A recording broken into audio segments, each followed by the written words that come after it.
Hello my dear friends, कैसे हैं आप लोग। आई होप सब अच्छे से होंगे। तो आज से हम स्टार्ट कर रहे हैं पावर पॉइंट में इस तरह से प्रेजेंटेशंस बनाई जा सकती हैं। जैसे कि आप देख रहे हैं यहाँ पर इस तरह से प्रेजेंटेशंस या कुछ भी हम किसी भी चीज़ के बारे में, टॉपिक के बारे में लिख कर और उस पर कुछ अच्छा सा बैकग्राउंड वगैरह दे सकते हैं और उसके बाद जो है हम उसे अलग अलग तरह से अच्छा से दिखा सकते हैं। उसमें बहुत सारी चीज़ें की जा सकती हैं। एक ही प्रेजेंटेशन को कई तरह से शो किया जा सकता है। तो आई होप आपको ये सब चीज़ें करने का मन हो रहा होगा और आप चाहते होंगे कि आप इस चीज़ को कर लें। और जैसे कि आप लोग जानते हैं कि हम लोग यहाँ पर पढ़ रहे हैं ओ लेवल का कोर्स। ओ लेवल का फर्स्ट पेपर आपका है M1R5 information technology tools and network basic, जिसमें हमने इंट्रोडक्शन, विंडोज़, ऑफिस, इसके अलावा इंटरनेट भी कंप्लीट कर लिया है। लास्ट हमारा टॉपिक पावर पॉइंट ही बचा हुआ है। इस पावर पॉइंट के बाद हम शुरू करेंगे सेकंड पेपर। तो अगर आप चाहते हैं ओ लेवल की क्लासेस करना या आपके घर में कोई और है जो करना चाह रहा है तो आप उसे हमारा चैनल रिकमेंड कर सकते हैं, जिससे हम उसमें आपको जो कुछ पढ़ा रहे हैं वो आपको मिले। और अगर आपको कोई भी चीज़ नहीं समझ में आती या आप कुछ स्पेशल वीडियो चाहते हैं तो आप उसके लिए भी कमेंट कर सकते हैं। ओके, यहाँ पर मैंने बिल्कुल बेसिक से स्टार्ट किया है। अगर आपको पहले कंप्यूटर में कुछ भी नहीं आता था और हमारी वीडियोज़ आप स्टार्ट से फॉलो करेंगे तो आपको धीरे धीरे चीज़ें समझ में आएंगी। सिर्फ ओ लेवल वाले ही नहीं, जो भी नॉर्मल बेसिक कंप्यूटर सीखना चाहते हैं वो स्टूडेंट्स, या फिर जो स्टूडेंट्स किसी कॉम्पिटिटिव एग्ज़ाम्स की तैयारी कर रहे हैं वो भी स्टूडेंट्स अगर फंडामेंटल वगैरह की वीडियोस देखेंगे तो उनको काफ़ी फ़ायदा होगा। उसके अलावा ऑफिस, अगर कोई बेसिक सीख कर कुछ जॉब वॉब करना चाहता है कि माइक्रोसॉफ्ट ऑफिस उसे आ जाए, तो मैंने यहाँ पर अभी तक जो पढ़ाया है वो ऑफिस ओ लेवल कोर्स के अकॉर्डिंग पढ़ाया है। बट मैं इसमें अपडेट करती रहूँगी, जिससे आप आगे एक्सेल के थ्रू डेटा एंट्री वगैरह का वर्क अगर करते हैं तो आपको कोई भी उसमें दिक्कत ना हो। तो मैं उस हिसाब से भी आपके लिए काम करूँगी। उसके अलावा टैली बहुत इम्पॉर्टेंट होता है। अगर आपने थोड़ी सी भी मेहनत कर ली, 1-2 महीने उसमें लगा लिए, तो आपको आगे बहुत जल्दी अच्छी जॉब मिल सकती है। ओके, तो आप देखिए, ट्राई करिए और हम चलते हैं, आज सीखते हैं पावर पॉइंट, जिसमें आपको इस तरह की स्लाइड बनाना हम सिखाएंगे। और अगर चैनल पर फर्स्ट टाइम आए हैं तो प्लीज़ चैनल को सब्सक्राइब करिए, लाइक एंड शेयर करिए। ओके,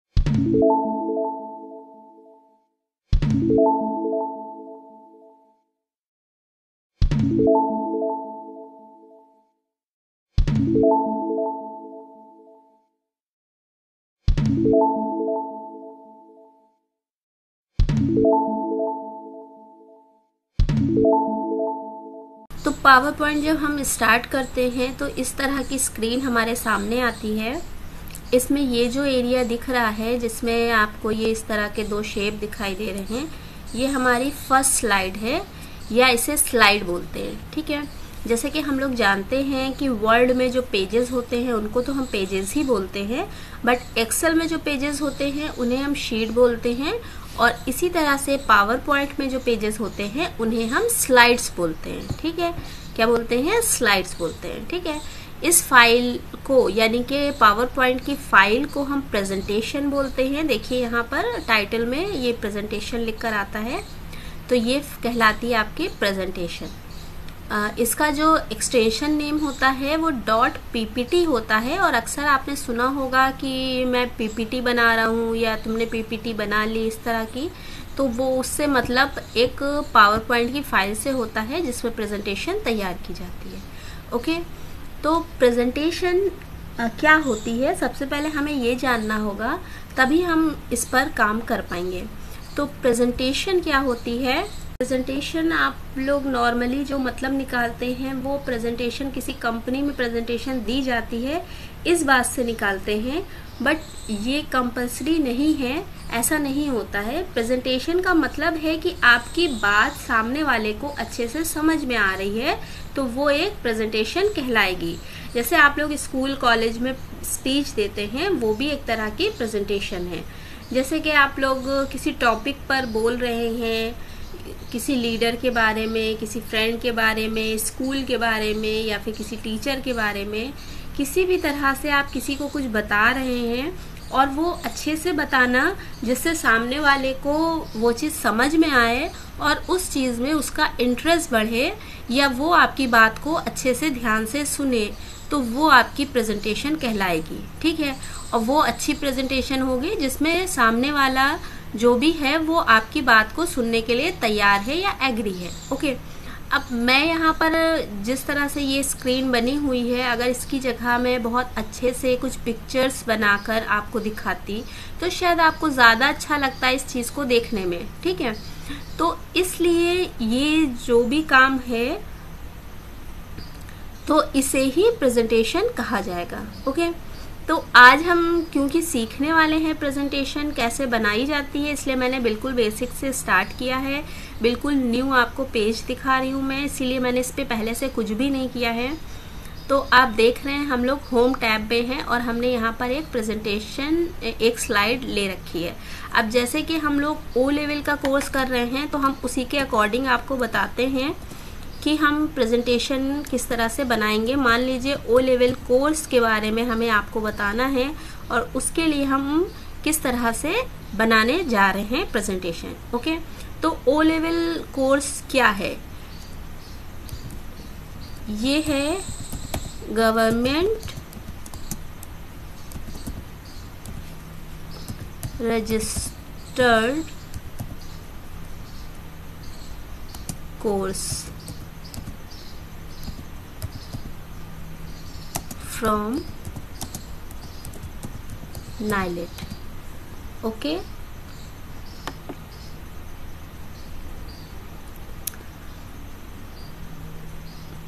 इसके बाद हमें क्या करना है, एक न्यू पेज चाहिए।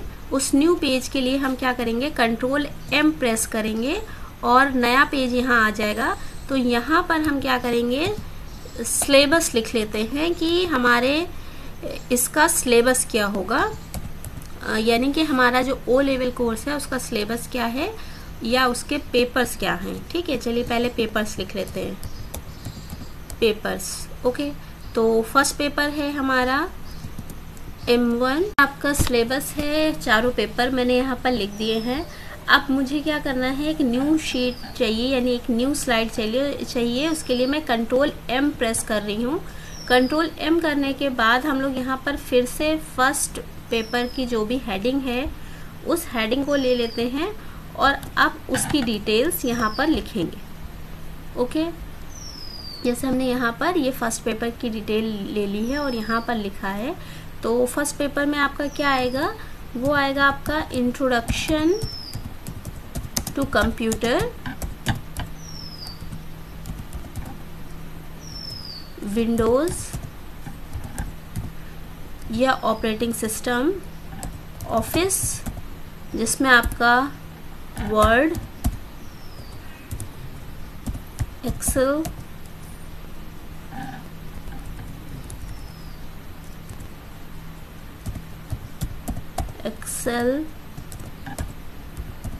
Power point. ठीक है, ये सारी चीज़ें होंगी। उसके अलावा इंट्रोडक्शन ऑफ कंप्यूटर जो है इसमें आपका पूरा फंडामेंटल होता है। तो इस तरह से हम कई सारी स्लाइड्स या कई सारे पेजेस रेडी कर लेंगे और इसके बाद इसको फॉर्मेट करेंगे। और फॉर्मेट करने के बाद हमें क्या करना है, कीबोर्ड से F5 की प्रेस करनी है और इस तरह से आप देख रहे हैं कि पूरी फुल स्क्रीन पर हमें ये स्लाइड या पेज दिखाई दे रहा है। उसके बाद हम कोई भी एक की प्रेस करेंगे, एंटर की या एरो की या कोई भी की प्रेस करेंगे और फिर से हम एंटर प्रेस करेंगे। तो इस तरह से हम लोग देख सकते हैं कि हमारा जो भी पेज है वो एक के बाद एक चेंज हो रहा है। ठीक है, तो ये चीज़ ही हम करते हैं मेनली ओ लेवल ये प्रेजेंटेशंस में। तो आइए अब हम सीख लेते हैं कि इस प्रेजेंटेशन को और अच्छा, बेहतर, अट्रैक्टिव कैसे बनाना है। उसके लिए हम यहाँ पर कुछ बैकग्राउंड्स दे सकते हैं। जैसे कि हमने यहाँ राइट क्लिक किया है, आते हैं तो यहाँ से ले सकते हैं सॉलिड कलर। सॉलिड कलर का मतलब है कि कोई भी कलर एज अ बैकग्राउंड आप लगाना चाहते हैं। अगर हम अप्लाई टू ऑल कर दें तो जितनी भी स्लाइड्स हैं उन पर सेम चीज़ अप्लाई हो जाएगी, और अगर हम सेम चीज़ अप्लाई नहीं करना चाहते हैं तो हम इसको सिर्फ क्लोज कर देते हैं। ओके, फिर सेकेंड नेक्स्ट स्लाइड में आकर हम राइट क्लिक करेंगे।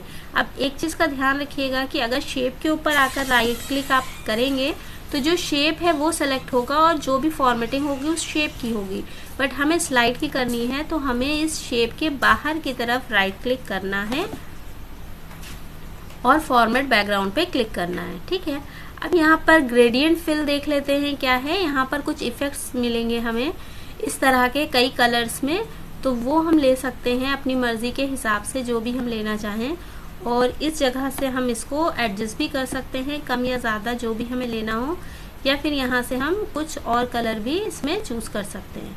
ओके, तो इस तरह से यहाँ पर ये काफ़ी सारे हमें ऑप्शंस मिलते हैं ट्रांसपेरेंसी वगैरह के लिए, तो हमने ये यहाँ पर कर लिया है और इसको क्लोज कर दिया है। ओके, उसके बाद यहाँ पर ये कुछ ज़्यादा ऊपर जा रहा है तो हमने शेप को पकड़ के थोड़ा सा नीचे क्लिक खींच लिया है, और इस शेप को भी हम थोड़ा सा नीचे की तरफ ले लेते हैं जिससे ये हमारा प्रॉपर जो भी स्क्रीन है वो सही से दिखाई दे। ओके, अब फिर से हम यहाँ पर बाहर की तरफ राइट क्लिक करेंगे और फॉर्मेट बैकग्राउंड में जाएंगे, और अब के नेक्स्ट हम देखते हैं पिक्चर एंड टेक्सचर। ओके, तो ये हमारा जो है वो टेक्सचर होता है, इस तरह की कोई भी चीज़ हम अप्लाई कर सकते हैं एज अ बैकग्राउंड। ओके, उसके बाद हम अगर पिक्चर लगाना चाहते हैं तो फिर पिक्चर हम कहाँ से लेना चाहते हैं, फाइल से या क्लिपबोर्ड से या क्लिप आर्ट से। ओके, तो जैसे हम क्लिप आर्ट पे क्लिक करते हैं तो क्लिप आर्ट में जो पिक्चर्स होंगी वो हमें मिल जाएंगी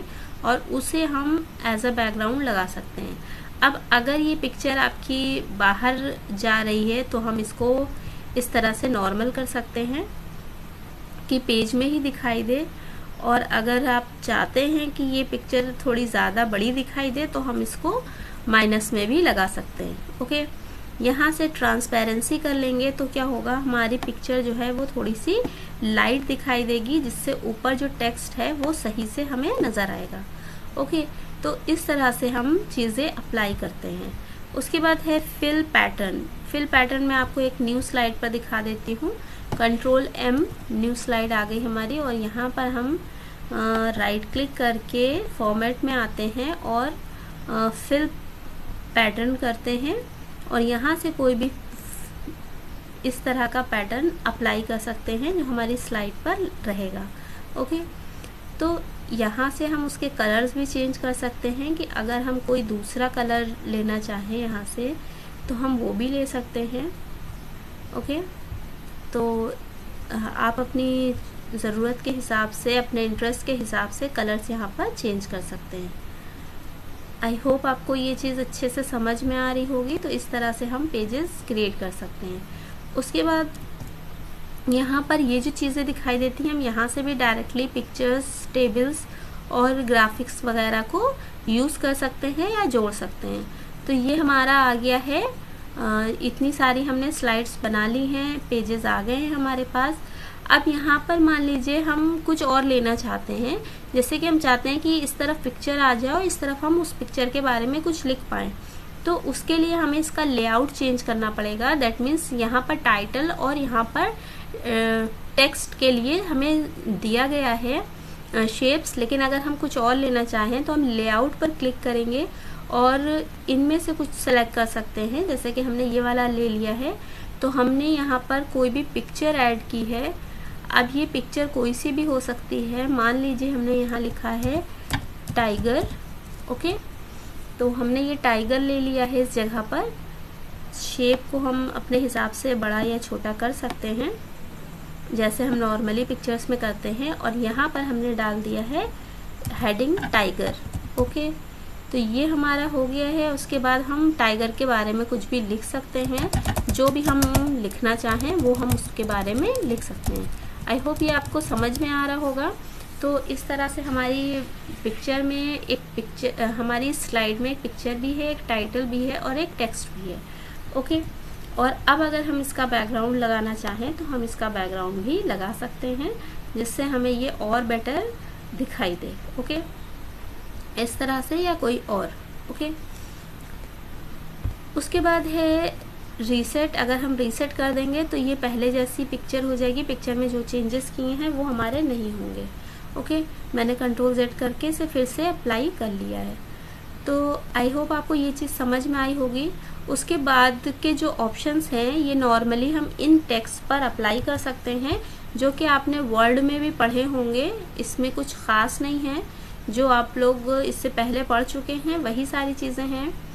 तो हम यहाँ पर इस तरह से टेक्स्ट वगैरह को अप्लाई कर सकते हैं कि हमें क्या हेडिंग चाहिए या किस तरह से हम इसको लेना चाहते हैं। तो ये आपका पैराग्राफ है, ये फॉन्ट है, ये सब सेम होता है। यहाँ पर ये शेप से रिलेटेड है। तो आई होप आपने मेरी वर्ड की वीडियोस देखी होंगी, नहीं देखी हैं तो प्लीज़ देखिएगा, जिससे आपको ये सारी चीज़ें अच्छे से क्लियर हो जाएंगी। उसके बाद मैं आपको इसका ये जो ऑप्शन है लास्ट में न्यू में जाके, न्यू स्लाइड पर जाके लास्ट में ऑप्शन आपको दिखाई देता है रीयूज स्लाइड। ओके, तो ये हम यूज़ कर सकते हैं। रीयूज स्लाइड का मतलब है कि पहले से कोई फाइल बनी हुई है और उस फाइल से स्लाइड लेना है, तो वो हम काम कर सकते हैं। ओके, उसके अलावा डुप्लीकेट स्लाइड बना सकते हैं, यानी कोई स्लाइड ऑलरेडी है उसकी डुप्लीकेट हम यहाँ से बना सकते हैं। तो क्योंकि हमारी ब्लैंक स्लाइड सेलेक्ट थी इसलिए उसी का डुप्लीकेट बन गया है, बट अगर इनमें से हम किसी का डुप्लीकेट बनाना चाहें तो हम यहीं पर क्लिक करके बस कंट्रोल D प्रेस कर लेंगे कीबोर्ड से, तो हमारी इसकी डुप्लीकेट स्लाइड बन जाएगी। उसके अलावा जो स्लाइड हमें नहीं चाहिए उसके लिए हम यहीं पर क्लिक करके उसे डिलीट भी कर सकते हैं कीबोर्ड से डिलीट बटन प्रेस करके। ओके, उसके अलावा यहाँ पर ये देख रहे हैं आप, ये जो स्टाइल है टेक्स्ट का, मैंने मान लीजिए यहाँ पर कलर भी ले लिया है इसका। ओके, और अब हम चाहते हैं कि यही स्टाइल जो है वो इसका भी हो जाए, तो उसके लिए हमें क्या करना है, इस पर क्लिक करके फॉर्मेट पेंटर पे क्लिक करना है और इस पर अप्लाई करना है। ठीक है, इस तरह से अप्लाई कर सकते हैं। या फिर हम एक और भी काम कर सकते हैं, यहाँ पर क्लिक करके एक बार फॉर्मेट पेंटर पे क्लिक किया और अब इस पे इस तरह से क्लिक कर देंगे तो भी हम अप्लाई कर सकते हैं। लेकिन क्या हुआ, हमारा ये ब्रश जो है वो हट गया एक बार क्लिक करने पर, तो हमें फिर से यहाँ क्लिक करना पड़ेगा और फिर से इस पे क्लिक करेंगे हम। तो इस तरह से क्या हो रहा है, थोड़ा थोड़ा हो रहा है। लेकिन अगर हम चाहते हैं कि कई बार क्लिक करने पर भी ये ना हटे, तो उसके लिए हम फॉर्मेट पेंटर पे 2 टाइम्स क्लिक करेंगे और उसके बाद हम इस पर अप्लाई करेंगे। तो अब हम जितनी बार भी क्लिक करेंगे उतनी बार ये हमारा जो ब्रश है वो जाएगा नहीं, वो वहीं पर वैसे ही रहेगा। ओके, तो इससे हमारा काम जो है वो काफ़ी इजी हो जाता है। यहाँ पर जो ऑप्शन है लास्ट में रीयूज स्लाइड, इस ऑप्शन को देखने के लिए हम इस फाइल को पहले सेव कर लेते हैं, जिसके लिए हम कंट्रोल S प्रेस करेंगे। कंट्रोल S प्रेस करने पर यहाँ पर नाम आ जाएगा और इस नाम में हम जो भी नाम लिखना चाहें वो लिख सकते हैं। मैंने O लेवल फर्स्ट प्रेजेंटेशन डाल दिया है और इसको सेव कर लिया है। ओके,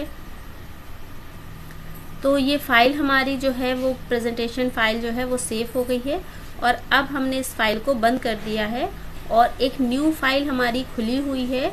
इस फाइल में हम वहाँ से स्लाइड्स या पेजेस लेना चाहते हैं, तो उसके लिए हम क्या करेंगे, न्यू स्लाइड पर क्लिक करेंगे और रीयूज स्लाइड्स पर जाएंगे और यहाँ से ब्राउज करेंगे। ओके, ब्राउज फाइल करना है, हमें फाइल को सर्च करना है कि हमारी फाइल कहाँ पर है। तो हमने जहाँ पर भी फाइल सेव की है उस फाइल पर क्लिक करेंगे और यहाँ पर से अपनी फाइल को ले लेंगे। ओके, इसको हमने ओपन कर लिया है और अब देखिएगा आप, इसमें जितनी भी स्लाइड्स हैं वो हमें यहाँ दिखाई दे रही हैं। जैसे कि ये स्लाइड है, ठीक है, लेकिन ये टेक्स्ट आएगा और जो भी फॉर्मेटिंग इसमें है वो फॉर्मेटिंग नहीं आएगी। ओके, तो इस तरह से ये हम कई सारी स्लाइड्स को, कई सारे पेजेस को ले सकते हैं या कई सारी फाइल से, अलग अलग फाइल से कुछ पेजेस ले सकते हैं। दैट मीन्स अगर हमारे पास 5 अलग अलग फाइल्स हैं उसमें से कोई 2 पेजेस, किसी से 1 पेजेस हम ले सकते हैं। उसके बाद यहाँ पर देखिए ये जो पेजेस आ गए हैं, अब इन पर हम डिज़ाइन अप्लाई करते हैं। डिज़ाइन ऑप्शन में जाएंगे तो यहाँ से हम जिस भी डिज़ाइन पर क्लिक करेंगे वो डिज़ाइन सारे स्लाइड्स पर अप्लाई हो जाएगी, ऑल स्लाइड्स पर। ओके, जैसे कि आप लोग यहाँ पर देख रहे हैं, यहाँ पर हम क्लिक करते हैं तो ये सारी डिज़ाइन हमें दिखाई दे रही हैं और हमने ये सब पर अप्लाई कर लिया है। इसमें आप देखते हैं कि फर्स्ट स्लाइड जो है वो कभी कभी थोड़ी डिफरेंट होती है और बाकी में अलग आता है, लेकिन अगर कहीं पर हम फर्स्ट स्लाइड को ही चेंज करना चाहते हैं या किसी एक पर्टिकुलर स्लाइड में अलग चाहते हैं तो उसके लिए हम यहाँ पर स्लाइड पर क्लिक करके, जिस स्लाइड पर हमें जाना उस स्लाइड पर क्लिक करके यहाँ से डिज़ाइन में राइट क्लिक करते हैं और यहाँ पर देखिए कई सारे ऑप्शन आ रहे हैं। इसमें सेकंड ऑप्शन है अप्लाई टू सेलेक्टेड स्लाइड, इस स्लाइड पर हम अप्लाई कर लेंगे। ओके, तो इस तरह से हम किसी एक स्लाइड पर अलग तरह का व्यू या अलग तरह का डिज़ाइन अप्लाई कर सकते हैं। ओके, आई होप आपको ये चीज़ समझ में आई होगी। और नॉर्मली हम सिंपली क्लिक करते हैं तो सिंपली क्लिक करने पर सारी स्लाइड्स का कलर सेम आता है। उसके अलावा इसमें टेक्स्ट स्टाइल भी ऑटोमेटिक सेट हो जाता है, तो आपको जैसा चाहिए हो वो आपको मिल जाएगा। उसके अलावा जो भी मैंने बैकग्राउंड बताया वो भी आपको यहाँ से मिल जाएगा। यहाँ पर कुछ इस तरह के बैकग्राउंड्स हैं, ये तो हम ले ही सकते हैं। उसके अलावा जो बैकग्राउंड मैंने फॉर्मेट करना आपको बताया है वो सारे ऑप्शन आपको इस जगह से भी मिल जाएंगे। ओके, तो आई होप आज के लिए इतना काफ़ी है, आपका काफ़ी कुछ हो चुका है। नेक्स्ट क्लास में हम transitions, animations and slide show in सब चीज़ों को पढ़ेंगे और कोशिश करेंगे कि दूसरी या सेकंड नहीं तो थर्ड क्लास में आपका पावर पॉइंट कंप्लीट हो जाए, क्योंकि हमें सेकंड पेपर भी स्टार्ट करना है। ओके, तो आई होप दोस्तों आपको समझ में आया होगा, आपको वीडियो अच्छी लगी होगी। अगर अच्छी लगी है तो प्लीज़ लाइक करिए, चैनल को सब्सक्राइब करिए और दोस्तों में शेयर करिए। Okay, thank you.